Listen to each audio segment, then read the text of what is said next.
everybody, and welcome to another video. This one's going to be a very interesting one for you guys because we're going to be talking about the Moors and how they kind of claim they're Native Americans.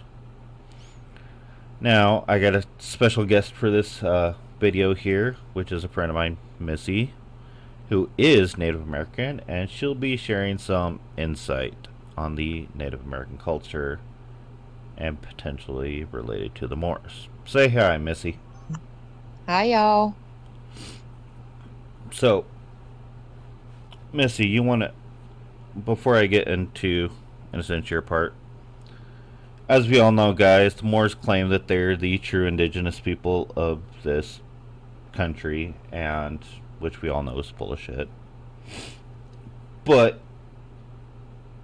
proof from a Native American point of view. And some of the things they posted, and we're going to debunk this. And thanks to Missy, she'll be sharing some insight.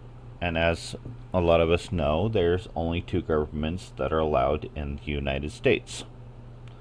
Which is one, our federal government, branching down, state and local. But there's one other legitimate government that is allowed, and that is the tribal government, which Missy will break down. So Missy shares, in a sense, what the tribal government is. It's when you're on your land, in your own tribal land. When you go outside of it, though, then you're subject to the United States law. One of the things that they might be confused on is, does like the U.S. federal government or state and local have any say so on tribal lands, or is it like a completely separate government? Separate government. Okay. So once you're on tribal lands, our government basically has no authority until you step off of that reservation, correct? Right. Okay. So, as you guys heard it straight from Missy here. So we all know that the Moorish American Consulate and the Moorish federal government is not a legitimate government, nor is it recognized by the United States. So we're going to go into a little in depth of other stuff relating to this. First of all, this little section here on how the Moorish titles and supposedly the 5 civilized tribes that claim to apparently use El, Bay, Day, Al, and Ali. Missy, do the reservations or Native Americans use any of these titles? No, they do not. The Cherokee don't use El. The Choctaw don't use Bay. I'm sorry if I do butcher these names. The Choctaw don't use Bay. Somole don't use Day. Creek don't use Al. And Chickasha don't use Ali, correct? Right. No.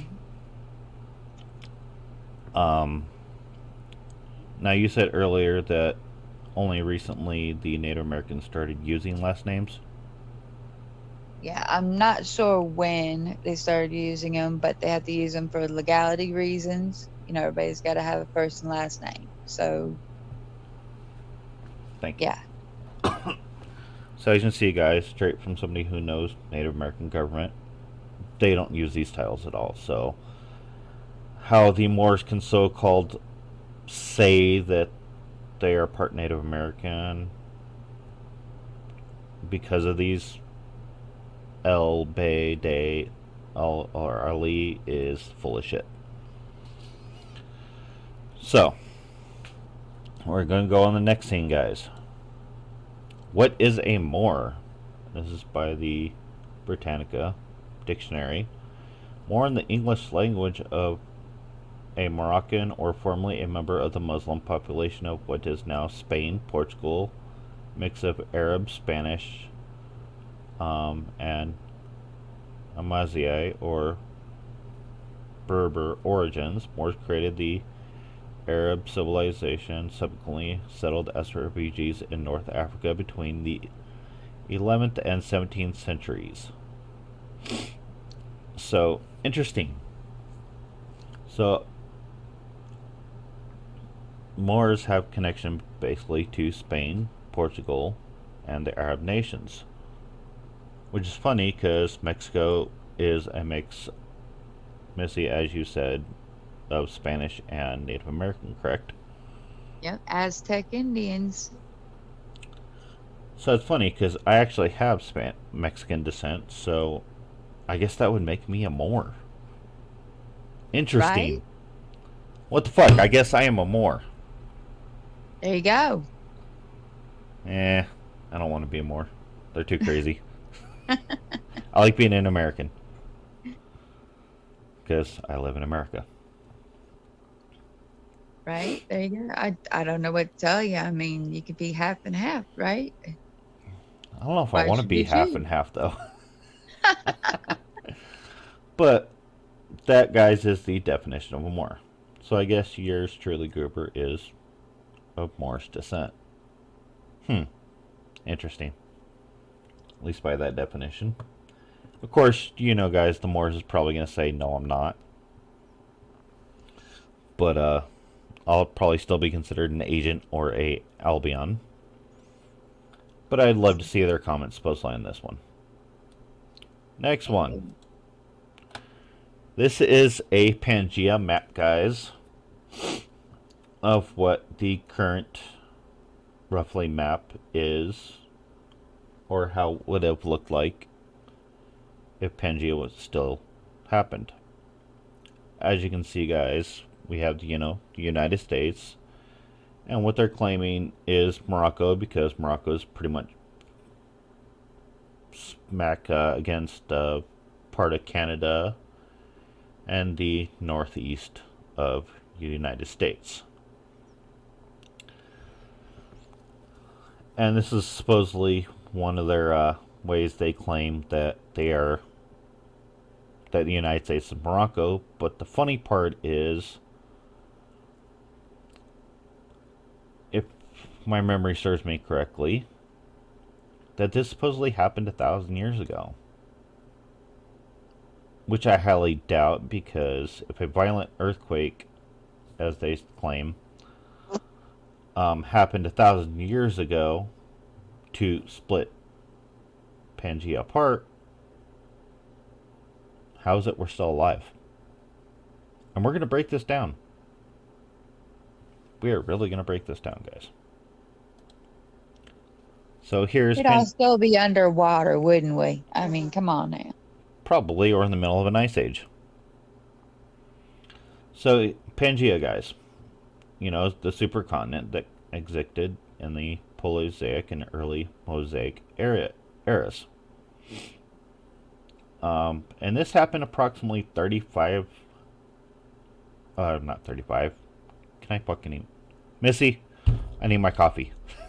Me too. 335 million years ago. So, who's right, the Moors or archaeologists? Because 335 million years ago, it existed, and it began to break apart 175 million years ago. So, how in the hell did it happen 1,000 years ago? And us be still alive? I mean, is it like, Stargate Atlantis, where Atlantis, is a giant spaceship that can extend a shield around the entire planet? I mean, I don't know. that's about the only way I can see it happening 1,000 years ago and us still being alive. But this isn't sci-fi, guys. This is history, so I don't see how it could have happened that soon ago.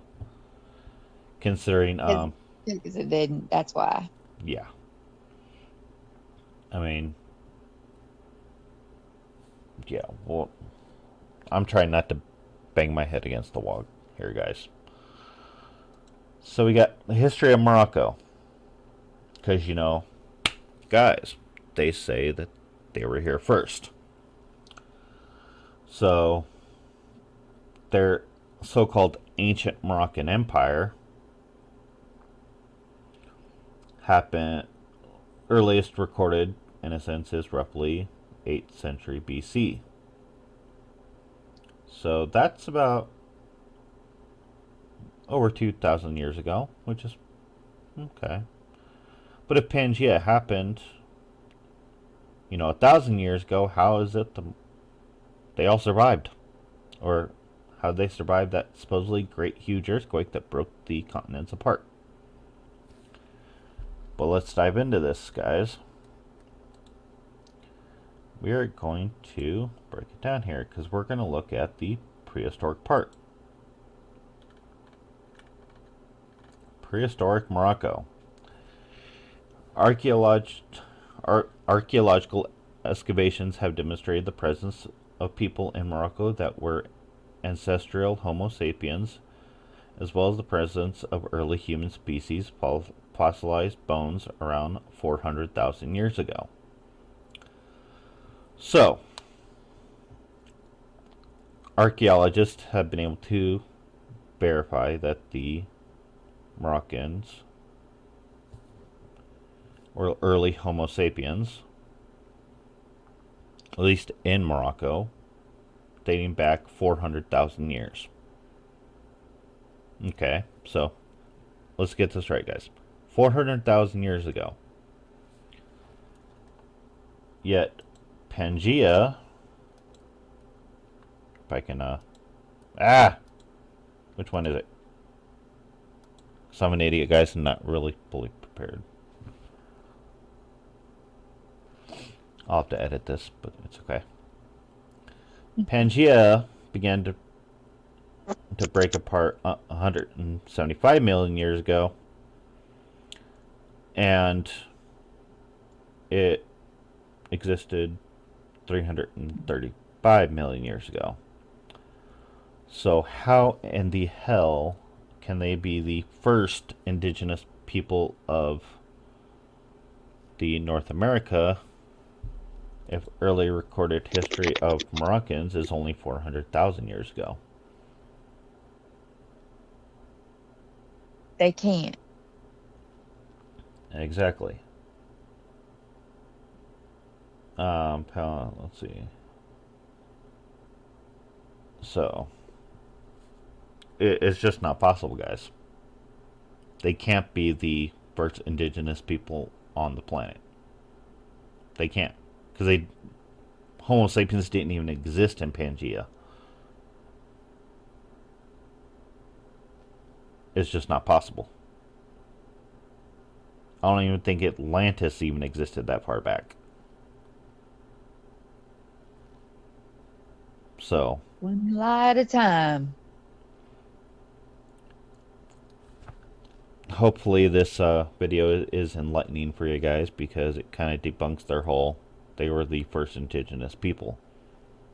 If Pangaea was, at minimum 175 million years ago, but yet bones dating back only 400,000 years ago, I'm sorry, they're not the indigenous people to the Americas.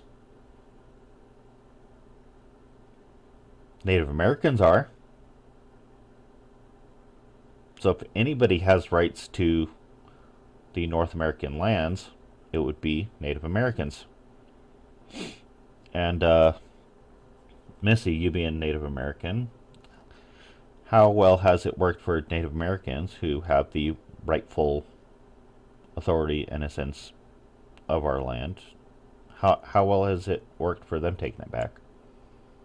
It didn't work for us. So if it didn't work for the Native Americans, how in the hell has it worked for... How is it going to work for the Moors?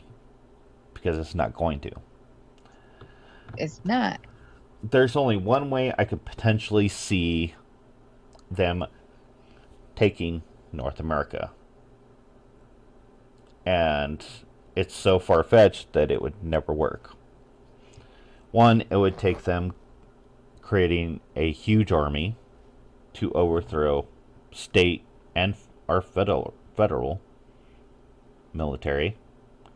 Then once they got past those, they'd have to get past armed civilians and then take down the government, which isn't going to happen. There's no way now that our federal government would let them get that big. Nope.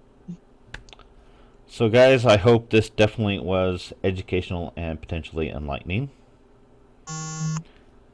Thank you, Missy, for your Native American insight. You're welcome. And, guys, I will see you guys on the next one.